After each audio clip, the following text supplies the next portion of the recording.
In our question of the day, as the second in command, do you think Kindiki will meet the expectations of the office of the Deputy President? As the second in command, do you think Kindiki will meet the expectations of the office of the Deputy President? Now, from Facebook, we have a couple of your responses, and Elijah Omoyo says, "This is a yes, sir, man. Everything will be salute." Fanis Savatia says he will be guided with the president. No one knows all. And then Armstrong Lucelli says he has the goodwill of the boss. Why not? And then we have another one here from Jackie Desi who says Shariao. And then Joseph G. Kanyi says yes, sir. Benjamin Mutua says nothing will change. Honorable Muliuki Jr. says, no way. Kibaraka Wezani Kabisa. Gidinji Ngure says, no expectations to meet. Hillary Koskei says, most likely. Kipla Domi says, yes, sir. And then Gishuru Mwangi says, which are they? I think there's one response here. No, I think we're good. Right, so there we are. That's the response from our viewers, basically their perspective. So you were finishing up on something about basically the healthcare, sector, the Schiff and Shah perspective on the same, and the troubles grappling, this particular, perspective. But let's take a look at the political ramifications of this. So some Western members of Parliament have been warning of an ouster of, National Assembly Speaker Moses Wetangula, and there is the talk of having Rarieda Member of Parliament Otiendo Omolo replacing him for that particular matter. Just a second before he comes in on that, because I was wrapping up what I was saying. Right. So what I was saying is that this administration has proven to us one thing, that we actually don't need this government to run this country. They've already told us that they are so incapable of running it. They've given the airport to a foreign company. They've given electricity to a foreign company. Why don't we then just go to elections and vote for foreign companies that are going to run specific sectors of this country? It is that simple. We say that because it is easy, they have proven to us that we are voting for them so that they can get foreign companies to come and run things for us. So all we need to do right now is to enshrine it in our law that we can be doing elections of foreign companies that we want to run specific things for this country. Then we don't need the administration. Over to my friend Shege. My friend Kenodia has very way of saying things in parables. But I want to ask my friend Kenwafanya Mambo, can Ruto run anything? Ruto cannot run anything. This man we have as president thinks about politics day in, day out. And that's the question you have asked. Now, we have come from the impeachment of the second in command. Immediately after the impeachment of Gachagua, he's not yet even, we don't know even if he's arrived in Madeira. Now we are in the impeachment of the third in command, Wetangula. All of them driven by one person called William Samoei Ruto. Because he does not think if we were impeaching Gachagua, the next thing could have been, which roads are we going to develop? How are we going to make sure that our young people, jobs have been created? But immediately after the impeachment of Gachagua, it's not even over a week. We are now at the impeachment. The debate now is the impeachment of Wetangula. See, that's what he was arguing about. He was saying in his speech during the swearing-in of the new deputy president, yes, that people are not getting to see what he's up to, no. For the past 2 years. So that's what he... Very good. If people can't see, now where is Wetangula coming in? Where is Wetangula coming in all these impeachment of now the third in command? Because Ruto thinks about politics day in. He has never thought about the welfare of this nation. That's why I'm telling you that, and it was very funny yesterday. The people who are telling Ruto now we can see who you are.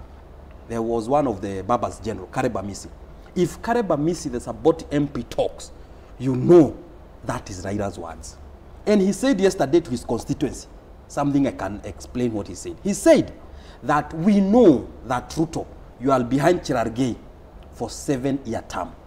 Don't come and tell us that those are the Nandi senators' words. We know you. And we took Gachagua home. We are coming for you as the ODM people. You cannot destroy this country as we watch. That is the people who think, Ruto thinks that now they can support him. The reason now Wetangula is being told that, because Wetangula thought during the impeachment, Wetangula thought he has amassed some powers around him, that he was able to make things clear, to make the road clear for Gachagua impeachment. Now, the reason people are saying now we are going to impeach Wetangula, Ruto anataka kumweka baridi. He's being blackmailed that now, after now the Ruto has a yes-sir person in Kindiki, any bill that will be drafted will be taken to the speaker, who's Wetangula, and now because he has been told, the knife, you have the knife, now we can be able to slaughter you anytime. Any bill, he will take it to the parliament and he will support it to pass. Any bill that will be taken to the parliament. That ni ile uoga, ile maji, Wetangula hasa anaweko. And let me tell you the truth. What is happening in this country, people should never even a day think that Ruto will come out and think about the next job, the next road, the next hospitals. I'm saying that because of what? When a nation, you see the doctors last week, the health cares, do our people watch news? Do our people read newspapers? Because when you see the doctors and healthcare system coming out to tell Kenyans to avoid SHA and SHIF, what the common mwananchi, ule mama mboga chini, anastahili ajiulize nini? Ati hawa ni daktari, hawa ni healthcare givers, wenye nastahili nikikuwa mgonjwa na ile kandi yangu ya SHA na SHI, I should go to the hospital and give them and tell them, now you people can treat me. And now they are telling me, avoid SHI, avoid SHA. It should tell you that they already have seen where Ruto is coming from. Let me tell you where all this SHA and SHI lost the meaning. On March, it was March 15 this year. Because Ruto thought Kenyans will forget, because Ruto thinks he can do things which Kenyans cannot see. I want to tell them, it was 15 March this year. The breaking news was, President William Samoei Ruto has appointed his long-time business partner and a friend, business partner and friend of Amaco Insurance. Go and watch those news. Of Amaco Insurance to head the digital health agency in Kenya. How comes a president, you go ahead and appoint your long-time business partner of Amaco to head this SHA and SHIF? You think Kenyans, you are stupid, you cannot see what you are doing with this. Because everything Ruto is doing, it's about his stomach. It is not about Kenyans. That's why he had to appoint that person. If it was for transparency and accountability, why didn't we have a competitive way of appointing the person who will be in charge of SHA and SHIF? Right. Why do you have to take your close business partner? That's why the doctors are telling Kenyans. And that's why it is shrouded in misery. You can hear in this SHA, there is an Adani, 104 billion, as my friend has said. There is the close business partner of William Samoei Ruto, or there is Safaricom, and Ruto's son, Nick, is shrouded in that misery. There's a lot of things that Kenyans are telling President William Samoei Ruto. We can see you, you cannot hide. Okay. Thank you. Got that clearly. Now, if this were to happen, and for example, there would be an ouster with the National Assembly Speaker, is this also going to be part of just moving about parts in the broad-based government, you know? First, point of correction, it is not broad-based government. It is bread-based government. They are here to eat. It's a partnership, partners who are sipping something from a pot together. ODM is looking for a way out. I can tell you for free. They are making unreasonable demands. When they come and demand for the speaker's seat, they know the president will not give them the speaker's seat. Why? But he wants to control parliament. How do you give someone whom you are not sure with? You see, ODM is a party. ODM is not like this Gachagua. You know, Gachagua messed himself up because he came into a government. You know, when you go to a wedding in a neighbor's car, every time he walks even to go to the washroom, you check whether he's about to leave because that's your lift home. So Gachagua went into a government using UDA, which is a neighbor's car. So every time the neighbor, he walks out, you have to keep following him because he might drive off and the wedding is in a very large place and it is not public transport. ODM, on the other hand, is a party and can be able to whip their members to vote as members of the party. And so therefore, when you give the Speaker of the National Assembly to ODM, it is very easy for them to control parliament. And the president would have wanted to control the three arms of government and then control the fourth one, which is the media, including TikTok and Facebook and everything else. So now they are making unreasonable demands because they are preparing for their exit. Because we know how AUC is going. It's not going very well for them. And they know and they are prepared. So all you need to do is to start preparing because Raila Amolo Odinga is not foolish. I am telling you, you're going to watch history repeat itself. You remember there was a time when there was Corporation and then Majala, and Raila Amolo Odinga formed government with the then President Moi, and he was given the energy docket.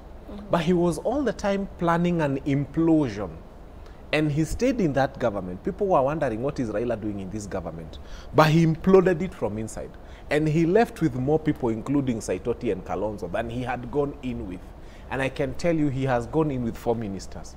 When Raila Amolo Odinga is coming out of this tunnel tomorrow on the other side, because he's coming out, and he's coming out very soon, he's going to come out with more people than he went in with. And he will leave this government feeble. And so the president needs to realize that that's the position. So Wetangula is neither here nor there.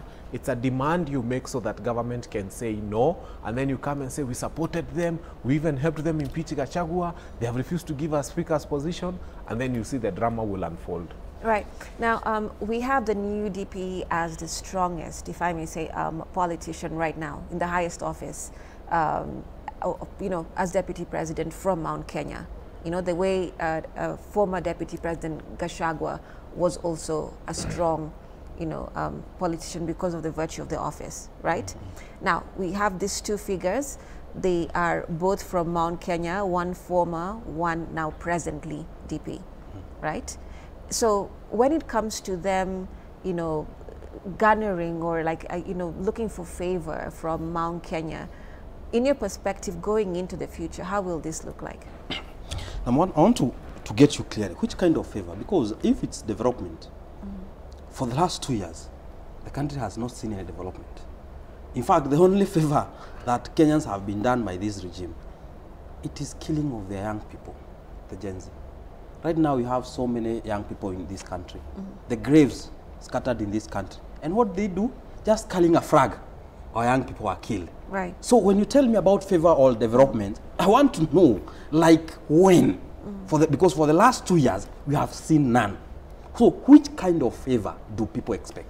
Actually, we're looking at, my question is more on grabbing the attention, yes, you know, of the people, the politicking, yes, right? Because one of the things that former DP was accused of, yes, was bringing the people of Mount Kenya to himself, yes, right? So the argument by some political analysts is that the new DP cannot afford to do that, yes, to do the same thing. Yes. So we now have him at the place, or you know, on a powerful seat as yes, the most powerful politician from that particular region.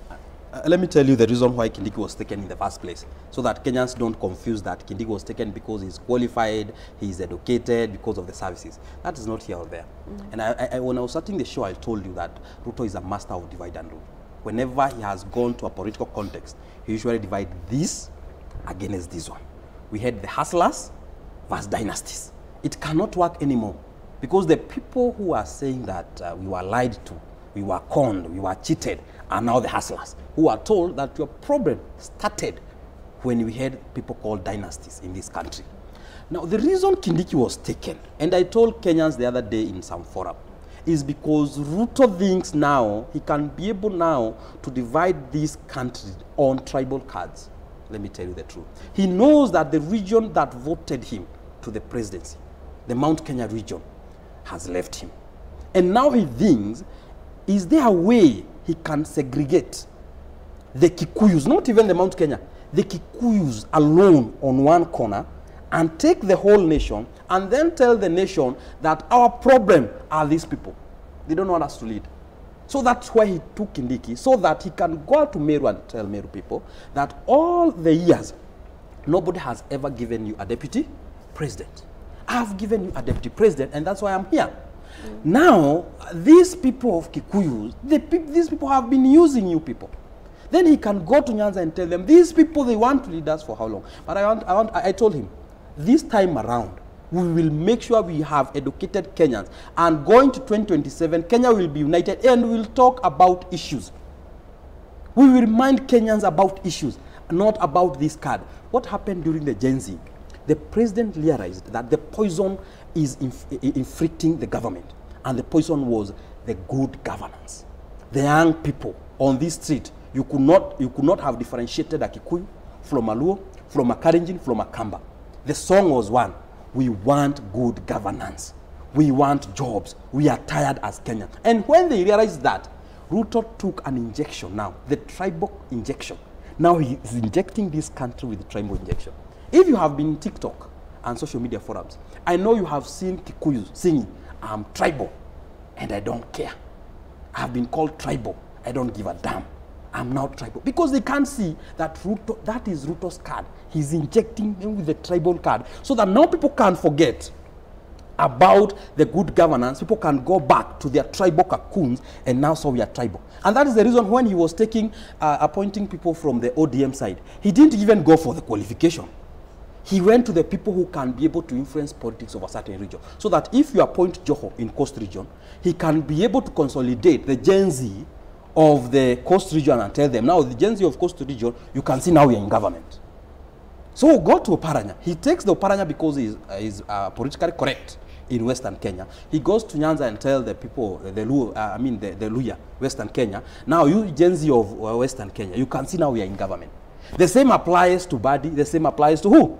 To Opiyo Wandayi, about Raila. He didn't look at the qualification of anybody. Are we together? He was now injecting a country with tribal card because he realized that the narrative of the tribe was dying. And people now were looking at, Ruto, you are selling our airport. You saw a very young person. People were asking, where am I at Panda Ndege? The young person was very mad, saying, how do you use our airport? And he was so mad. Ruto realized, I think these people have woken up. Kenyans have woken up. And they have decided now, we will no longer look issues with tribal lenses. Right. We are going now to look issues on issues that are affecting Kenyans. So that's why I'm telling President William Samoei Ruto, as he goes along with his calculation, because right now he's just thinking about 2027 and 2032.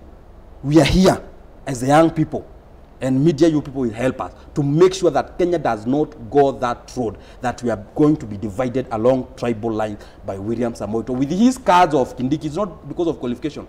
No, no, no, and we'll expose him. All right, now because of time, we need to just, keep the comments coming, but we make it a bit brief. I'll pose to you the politics of, what are they called? Nicknames, right? We had now Ricky G, now we have Abrake. It seems like a very small thing, but it has a particular dynamic. What's your perspective on the same, briefly as we wind up? Abracadabra, I don't know. One was coined. Remember this particular, I think it's gentleman who started it on social media. Yes. Then we had the onslaught of Ricky G. Yes. But now we have, Kindiki here, deputy president, being called Abrake. I think they needed that because his name, when you start from either side, it's the same. Kindiki from this side is the same. Kindiki so from this side is the same. There is nothing to it. To us, we don't care what nickname you give him. I think one thing they've discovered is that there was a celebration, a huge one, in Tharaka, where we saw some 20, 30 on people Friday, dancing. That was it. The whole of Meru is wondering what's happening. The whole of Kikuyu land is wondering what's happening. I think only one thing needs to be realized here and discovered. The votes that he's trying to replace Mount Kenya with will not work for him. The people of Western have believed that Raila has been their man. And even when Raila is their man, when they vote at most, they give 62% of the votes. The others don't vote. Now you can imagine them queuing to vote for Ruto, who is not a person they consider one of their own. Aki hata 40% hawatatokea. Then he goes to Luo Nyanza. When Raila Amolo Odinga, the man they believe, supported by Uhuru Muigai Kenyatta, is on the ballot, 500,000 of them stay at home. He would have been president. 500,000 people from his backyard who were registered voters did not vote. How much more apathy do you think will be in that region when they have none of their own going for presidency? Now come to Coast Region. Sisi tunangoja bamstarehe. These people will wake up and vote. Whenever they have had people who they have never regarded very highly, hata wafikishangi 70% voter turnout. Now they have Ruto, who the whole world is singing Ruto must go. What makes you think they'll have a motivation to vote the people of Mombasa? So I'm telling you, he's taken a vote-rich region, thrown it into oblivion, and started looking for votes that will not work for him. All I can say, we are happy that this regime is a one-term regime. It's going home, and we shall clap for them as they make mistakes. I cannot correct them when they're making mistakes. I clap for them when they're making mistakes so that they make even more mistakes and take themselves home. Right, gentlemen. That is where we end our conversation. Thank you so much for coming in. There's, of course, so much to analyze. I still have some, so much more points here, but time is not on our side. Thank you so much for coming. Okay, right, so our guests today have been Fanya Mambo Kinuthia. He's a lawyer and political analyst, and Chege Majus, Secretary Social Affairs, PNU. Thank you so much for watching Morning Vibe. My name is Remmy Majala. We'll see you again tomorrow. Bye.